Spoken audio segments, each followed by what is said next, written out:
नमस्कार शेतकरी मित्रांनो, मी आपला हवामान अभ्यासक अभिषेक खर्डे आणि मेघ वार्ता महाराष्ट्र या यूट्यूब चॅनलवर सर्वांचे स्वागत करत आहे। तर बघा शेतकरी मित्रांनो, बरेच दिवस झालेले आपण अंदाज दिलेला नाही, कारण आपल्या मागे भरपूर अशी शेतीची कामे सुद्धा सुरू होते आणि आपल्याला नोकरीचं सुद्धा बघावं लागतं।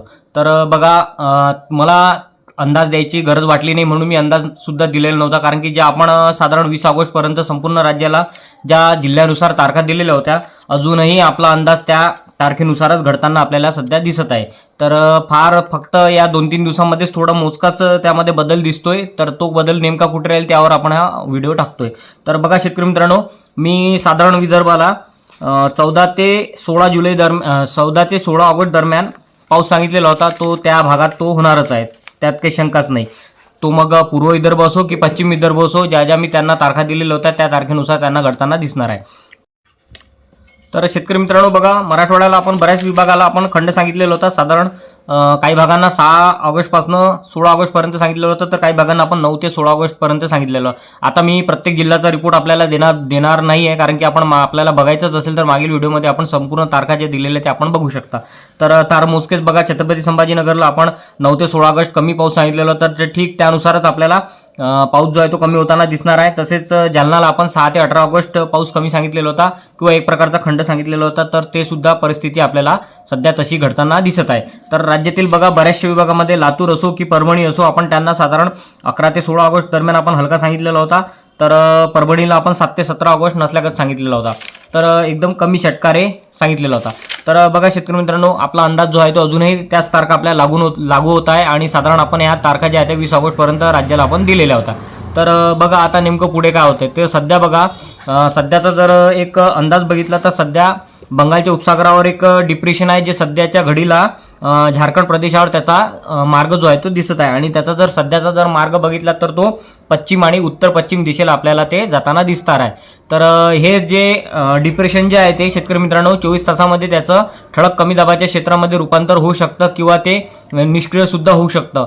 तर सध्याचे जे ऑगस्टमधील जे कमी दाब असतात ते संपूर्णतः आहे ते उत्तर पश्चिम दिशेने जात असतात, त्यामुळं गेल्या कित्येक वर्षापासून राज्याला, आपल्या महाराष्ट्र राज्याला याचा जो आहे तो खंडाला सामोरं जावं लागत आहे आणि हे नेहमी घडत असतं, यात काही नवल नाही आहे।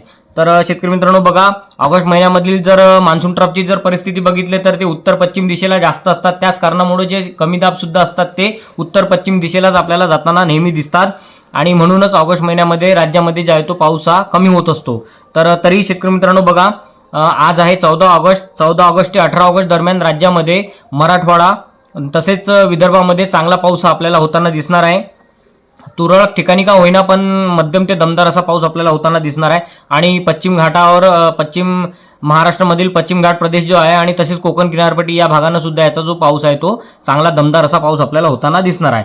तर पुढील जर परिस्थिती जर बघितली तर आपण एक वाऱ्याची दिशा बघूया आणि हवेचा दाब सध्या 998 हेक्टोपास्कल आहे आणि हे जे वारे आहे ते साधारण 25 ते 35 किलोमीटर स्पीडने जे आहे ते वाहत आहे। आणि सध्या जर ढगांचं जर ते क्लाउड टॉप टेम्परेचर जर बघितलं तर छत्तीसगड, झारखंड आणि ओडिशा या भागामध्ये त्याचं जे आहे ते -70 ते -90 डिग्रीपर्यंत आहे आणि हा जो पाऊस आहे तो या भागामध्येच जास्त जोरदार जो आहे तो दमदार असा वादळी वाऱ्यासह मेघगर्जनेसह पाऊस होताना दिसणार आहे। आपल्या राज्याला त्याचा जो आहे तो फारसा इतका मोठा प्रभाव असा दिसणार नाही आहे।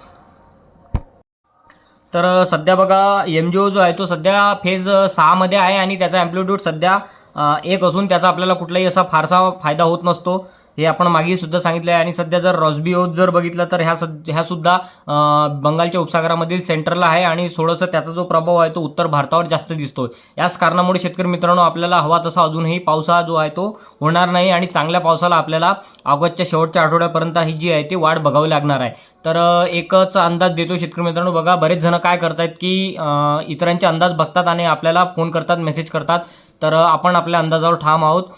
सध्या हवा तसा संपूर्ण राज्यामध्ये पाऊस पडण्याजोगा कुठलीही सिस्टीम राज्यामध्ये नाही आहे। फार मोजक्याच भागामध्ये विदर्भ आणि मराठवाड्यामध्ये याचा पाऊस जो आहे तो प्रभाव दिसणार आहे आणि पश्चिम घाटावर याचा प्रभाव जो आहे तो दिसणार आहे।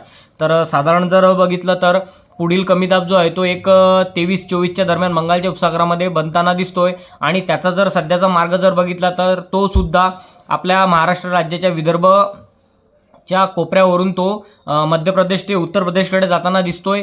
तर तुर्तास हा अंदाज लक्षात घेऊन तेव्हा तरी याचा जो प्रभाव आहे तो आपल्या राज्यावर बऱ्यापैकी होताना दिसणार आहे. पण तुर्तास जो सध्याचा जो कमी दाब आहे शेतकरी मित्रांनो, त्याचा फारसा प्रभाव जो आहे तो आपल्या राज्याला होताना दिसणार नाही आहे. त्यामुळं ज्यांची पिके पाण्याला आली असतील त्यांच्याकडे पाण्याचं साधन असेल तर ते देऊ शकतात. साधारण जर विदर्भ आणि मराठवाडा या 2 विभागापुरतं जर सांगायचं झालं तर या विभागाव्यतिरिक्त ज्या लोकांची पिके पाण्यावर आली असतील ते बिनधास्त पाणी देऊ शकतात, कारण की त्यांना फारसा प्रभाव जो आहे तो राहणार नाही. पश्चिम महाराष्ट्रामध्ये बघा या जो कमी दाब आहे याचा फारसा असा प्रभाव आपल्याला होताना दिसणार नाही. तसेच दक्षिण महाराष्ट्रामध्ये सुद्धा याचा जो सध्याचा जो कमी दाब आहे 14 ते 18 दरम्यान जो पाऊस पडतोय त्याचा सुद्धा फार क्वचित ठिकाणीच जो आहे तो पाऊस हा मध्यम ते जोरदार आपल्याला बघायला मिळणार आहे. तर शेतकरी मित्रांनो, हा अंदाज होता आता सध्याच्या आठवड्याचा. आता लवकरच आपण ज्या मागील आपण 2 महिन्याच्या ज्या तारखा दिलेल्या होत्या ठीक त्याच तारखा आपण पुढील 8 ते 10 दिवसामध्ये आपल्या संपूर्ण जिल्ह्याकरता आपल्याला नक्कीच देणार आहोत.